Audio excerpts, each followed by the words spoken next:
awesome players from all over the nation. We're going to talk about leadership and being a captain today. Should I have to ask for your eyes? It's a given that you're going to give your eyes, right? Do I have to ask for your mind right now? Or are you going to be engaged? I shouldn't even ask for that. But you know what I'm going to ask for that a lot of coaches don't ask for? I'm going to ask for your heart right now. Can you give your heart to this talk right now and what we're going to talk about? All right, good. If you can lock in with your eyes, have your mind engaged, and have your heart prepared and ready, I think you'll be ready to receive something great. All right, now stand up. If you were a captain of your team one of the last 2 years, stand up. All right, that's over half the group, I'd say. Okay, go ahead and sit back down. Awesome. Okay, raise your hand if you aspire to be captain of your high school football team. If that's a goal you have, is to be captain. The leader of your high school team, raise it high. All right, fantastic. That's about 98% of the group right there.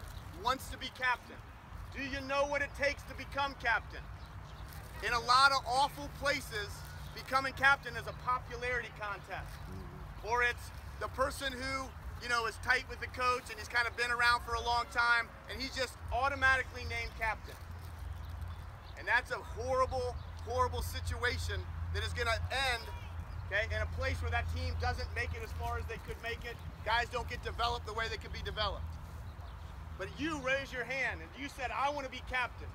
So I'm going to give you 4 keys today. If you want to be a great captain, if you want to be the leader of men within that football program, okay, there's 4 ways that you can do it. Okay, the first one that is pretty obvious is having talent and skills. Talent is God-given. Skills are what you work on every day to refine that God-given ability that He gave you. So talent and skills go together, but they're a little separate too, aren't they? You got to have passion, drive, energy, determination, perseverance as part of your skill set. Right? We know skill sets of a quarterback, right? The right drop, the right reads, the right throws, linebackers, the toughness, right? The ability to align your defense. Those are skills that you have to work on every day. But did you know too that working on the talent that God gave you is also a skill? So you put those together. So my captain that I'm going to work on developing, and what the first element is that he has to have talent and skills. Okay? And he's going to lead out of those talent and skills. He's going to leverage the talent God gave him and the skills he's worked on to become a great leader. But that is only one of the 4 areas. If you choose your captain based on only talent and skills, you can have a very poor captain. Who can tell me the next key element of being a captain? Yes. Okay, what kind of leadership? Give me an example of how. Yes. Being a role model. Okay, being a role model off the field. Good. We're going to get even more specific than that. Your attitude. Okay, your attitude. We're going to get even more specific than that. Tyler. Serving. Okay, the ability to serve your teammates is the next key element. Okay, there's 2 different kinds of guys on a football team. Let's just say we drew a line right down the middle. There's 2 kinds of guys. There's the me guys and there's the we guys. If I'm going to pick a captain, it's going to be a we guy. Do you know the difference? Okay, stand up if you're a we guy, not a me guy for your team. Be honest. All right, again, 98% says I'm a we guy, not a me guy. All right, get a knee again. So you might have God-given talent and you may develop those skills, and then when you determine that you're a we guy, you know what that looks like? You know what that looks like to be a we guy? You know what yes, exactly. You're going to lead the championship, but you're going to take a bunch of people with you wherever you go.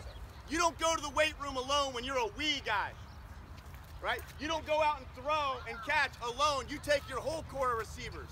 You take the backup quarterback when you're the starter. You take your center with you, and you're a we guy. Now at practice, you become a we guy when you love it so much, you inspire the guys around you to be their best. Okay? If I'm going into practice and I'm a we guy, tell me your first name. I'm saying, Jake, you and I are going to have our best practice of the year today. I'm going to hold you accountable, and we're going to do it together. Together, we are going to have the best practice we've ever had. That's being a we guy. All right, so we have talent, skills leader, servant leader, who's a we, not a me guy. What's another key element in being a great captain and a leader? All right, your character, we're going to get even more specific than just a broad idea of character. What else? Okay, intelligence and preparation. Okay, we're gonna call that being ambassador of the coach. If you love and respect your coach, I don't want a captain who doesn't love and respect the coach. Okay, you gotta wanna prepare and get into practice early. Get on the chalkboard early, right? You gotta know the game plan every bit as much as well as the coach does if you're gonna be the leader of the team. Right? You think about basketball, right? The point guard better be an ambassador of his coach. Means he's gonna take the game plan and execute it for the whole team. He's the coach on the floor. If you're the captain of the high school football team, you better be the coach on the field. You know exactly what the coach needs and you execute it as the ambassador. Preparation is a huge part of that. Don't show up right before practice and leave right as it ends. You get there early and prepare and work like a coach, and you stay late and you help the guys that need the work, you help them get to where they need to get to. So we got 3 areas of the 4 so far: talent and skills, right? Servant leadership, and also the ability to prepare like an ambassador of the coach. And there's one more that is huge. Think about Ray Lewis as a linebacker. Think about Drew Brees as a quarterback.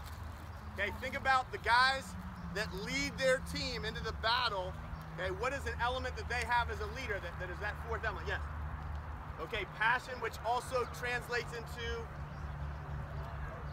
vocal leadership, exactly. If you have great talent and skills, but you never open your mouth, you're missing a key part of leadership, okay? Vocal leadership is a huge part of the deal. The way you talk to people communicates what your heart is all about. It communicates what kind of player and leader you want to be. How many of you guys tell the guys that you play with that you love them on a regular basis? Raise your hand if you tell guys that you love them on a regular basis. It sounds kind of odd until you become family, then you'll say it all the time, right? And if you're a we guy, then football's about family, so you're telling guys that you love them. You're telling guys, I'll go anywhere with you, I'll fight with you anywhere, right? And together, like to this camp, you started off all as individuals coming from everywhere, but now you're starting to form together, even in a camp, like some family.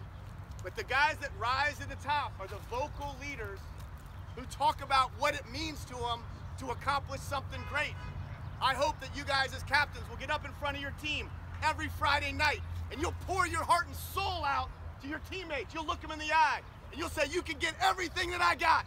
I'm gonna leave it all on the field right here for you. You'll never get anything but my best. You gotta lead them vocally. You gotta tell them what your heart is saying. You gotta show them how much it means to you, and then let your talent and skills lead, right? Be a servant, be a we guy, not a me guy. And be prepared. Be an ambassador of your coach on the field. Be so prepared that you know what every position does on every play. You're so prepared. All right, guys, I want you to be the greatest captain your school has ever seen. It may not mean you catch the most touchdown passes of all time, or you throw the most, you get the most picks.